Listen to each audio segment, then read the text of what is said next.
Kaya pala siya nawawala, guys. Tingnan nyo mga kapangit kung anong ginawa niyan. Oh. Nanghuli na naman yan ng mabait.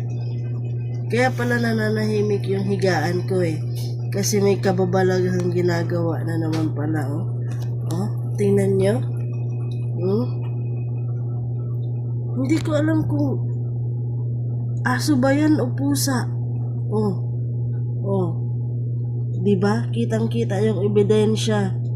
May ginawa na naman siyang kalokohan. Huwag mong itabi yan dito sa higaan, ha? Huwag mong itabi yan dito, ha? Minsan nagigising ako, may katabi na akong daga sa higaan, ha? Diyan mo lang yan sa baba, ha? Huwag mo na yan iakyat dito, ha? Pag matutulog ka, huwag mong isasama yan dito sa taas, ha?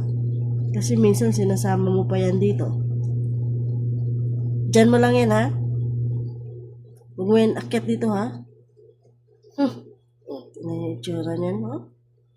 Akala niya napakabait yan. Salbahe yan.